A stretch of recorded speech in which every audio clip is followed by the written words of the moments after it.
श्री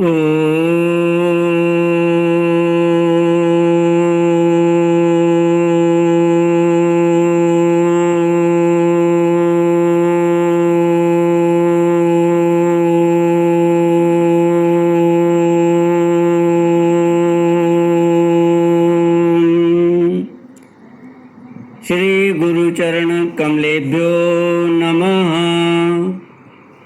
श्री गणेशाय नमः। श्री सरस्वत्यै नमः। श्री विष्णवे नमः। श्री कृष्ण गोविंद हरे मुरारे, ये नाथ नारायण वासुदेव। श्री कृष्ण गोविंद हरे मुरारे, ये नाथ नारायण वासुदेव। हे नाथ नारायण वासुदेव, हे नाथ नारायण वासुदेव। श्री कृष्ण गोविंद हरे मुरारे, हे नाथ नारायण वासुदेव। ओम नमो भगवते वासुदेवाय। ओम नमो भगवते वासुदेवाय। ओम नमो भगवते वासुदेवाय। ओम नमो भगवते वासुदेवाय। ओम नमो भगवते वासुदेवाय। ओम नमो भगवते वासुदेवाय। कृष्णाय वासुदेवाय हरये परमात्मने प्रणतक्लेशनाशाय गोविन्दाय नमो नमः। कृष्णाय वासुदेवाय देवकी नंदनाय च नंदगोपकुमाराय गोविन्दाय नमो नमः। सच्चिदानन्दरूपाय विश्वोत्पत्त्यादिहेतुवे तापत्रयविनाशाय श्रीकृष्णाय वयं नमः। सच्चित आनंद स्वरूप परमात्मा जो सृष्टि के उत्पत्ति, पालन और श्रृंगार करता है तथा जीवों के आध्यात्मिक, आदि दैविक, आदि भौतिक तापों को नष्ट करने वाले हैं, अर्थात जीवों के मानसिक, शारीरिक और भौतिक दुखों को दूर करने वाले हैं, उन श्री कृष्ण भगवान को हम नमस्कार करते हैं। श्री कृष्ण गोविंद हरे मुरारे, हे नाथ नारायण वासुदेव। श्रीमद् भागवत अष्टम स्कंद एकोनविंशोऽध्यायः श्लोक 21 से श्री भगवान उवाच यावन्तो विषया प्रेष्ठाः त्रिलोक्यामजितेन्द्रियं न शक्नुवन्ति ते सर्वे प्रतिपूरयितुं नृप। त्रिविक्रमैरसन्तुष्टो द्वीपे नापि न पूर्यते 9 वर्ष समेतेन सप्तद्वीपवरेच्छया। वामन भगवान के 3 पग पृथ्वी मांगने पर बलि का वचन देना और शुक्राचार्य जी का उन्हें रोकना। श्री भगवान ने कहा राजा बलि को, राजन, संसार के सब प्यारे विषय एक मनुष्य की कामनाओं को भी पूर्ण करने में समर्थ नहीं है।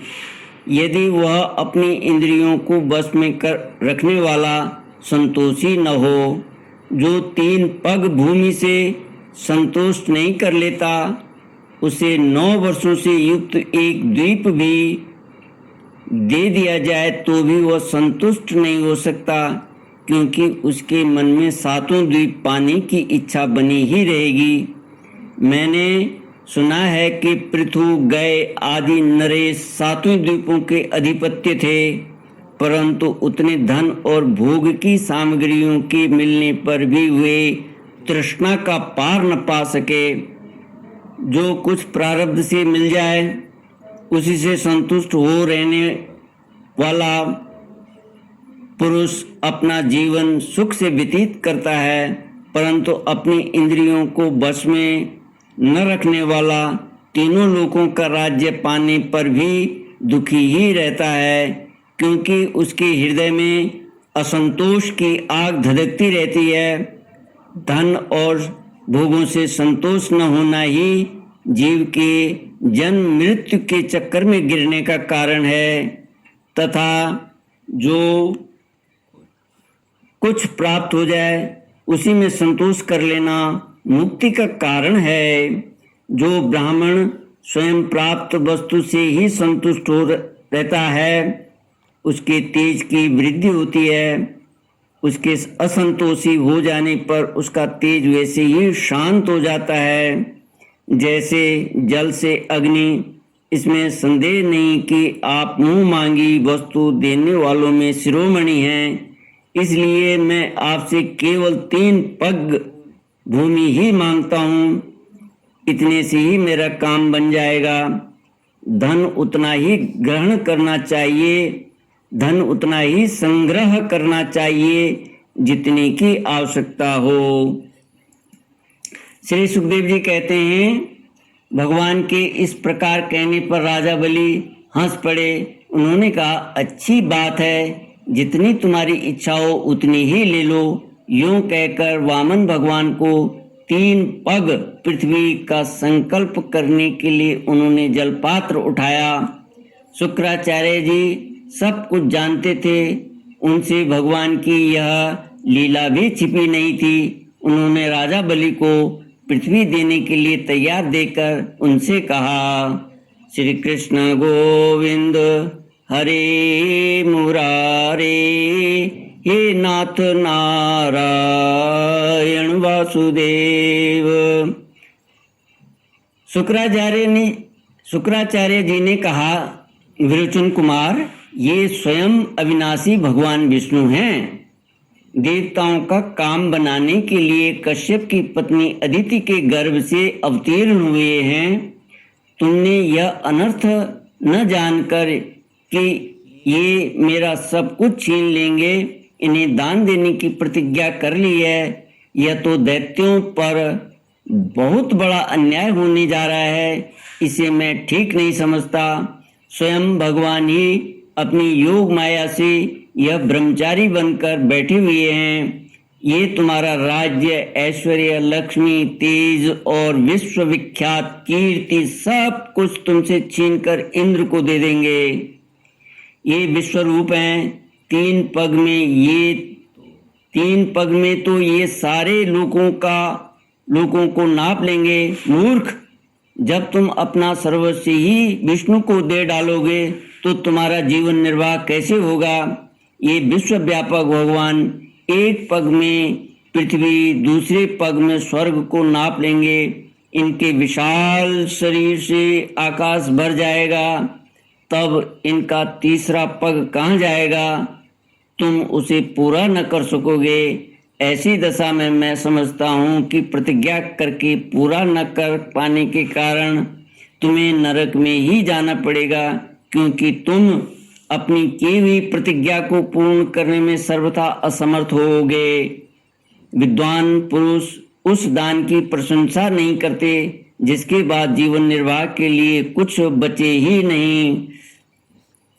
जिसका जीवन निर्वाह ठीक ठीक चलता है वही संसार में दान, यज्ञ, तप और परोपकार के कर्म कर सकता है। जो मनुष्य अपने धन को 5 भागों में बांट देता है, कुछ धर्म के लिए, कुछ यश के लिए, कुछ धन की अभिवृद्धि के लिए, कुछ भोगों के लिए और कुछ अपने स्वजनों के लिए, वही इस लोक और परलोक दोनों में ही सुख पाता है। असुर शिरोमणि, यदि तुम्हें अपनी प्रतिज्ञा टूट जाने की चिंता हो तो मैं इस विषय में तुम्हें कुछ ऋग्वेद की श्रुतियों का आशय सुनाता हूँ, तुम सुनो। श्रुति कहती है, किसी को कुछ देने की बात स्वीकार कर लेना सत्य है और नकार जाना अर्थात अस्वीकार कर देना असत्य है। यह शरीर एक वृक्ष है और सत्य इसका फल फूल है, परंतु यदि वृक्ष ही न रहे तो फल फूल कैसे रह सकते हैं? क्योंकि नकार जाना, अपनी वस्तु दूसरे को न देना, दूसरे शब्दों में अपना संग्रह बचाए रखना, यही शरीर रूप वृक्ष का मूल है। जैसे जड़ न रहने पर वृक्ष सूखकर थोड़े ही दिनों में गिर जाता है, उसी प्रकार यदि धन देने से अस्वीकार न किया जाए, उसी प्रकार यदि धन देने से अस्वीकार न किया जाए तो यह जीवन सूख जाता है, इसमें संदेह नहीं है। हाँ मैं दूंगा, यह वाक्य ही धन को दूर हटा लेता है, इसलिए इसका उच्चारण ही अपूर्ण अर्थात धन से खाली कर देने वाला है। यही कारण है कि जो पुरुष हाँ मैं दूंगा ऐसा कहता है वह धन से खाली हो जाता है। जो याचक को सब कुछ देना स्वीकार कर लेता है वह अपने लिए भोग की कोई सामग्री नहीं रख सकता। इसके विपरीत मैं नहीं दूंगा, यह जो अस्वीकारात्मक असत्य है वह अपने धन को सुरक्षित रखने तथा पूर्ण करने वाला है, परंतु ऐसा सब समय नहीं करना चाहिए। जो सभी वस्तुओं के लिए नहीं करता रहता है उसकी अपकीर्ति हो जाती है। वह तो जीवित रहने पर भी मृतक के समान ही है। स्त्रियों को प्रसन्न करने के लिए हास परिहास में, विवाह में, कन्या आदि की प्रशंसा करते समय अपनी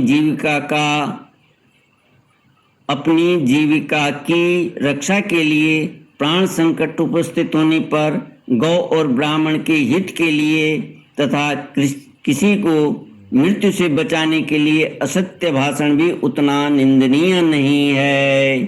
श्री कृष्ण गोविंद हरे मुरारे, हे नाथ नारायण वासुदेव।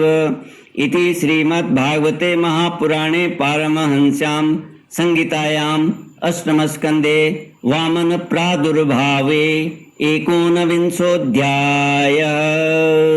ओम पूर्णमदः पूर्णमिदं पूर्णात् पूर्णमुदच्यते पूर्णस्य पूर्णमादाय पूर्णमेवावशिष्यते। ओम शांति शांति शांति। हरि ओम। श्री गुरुभ्यो नमः। हरि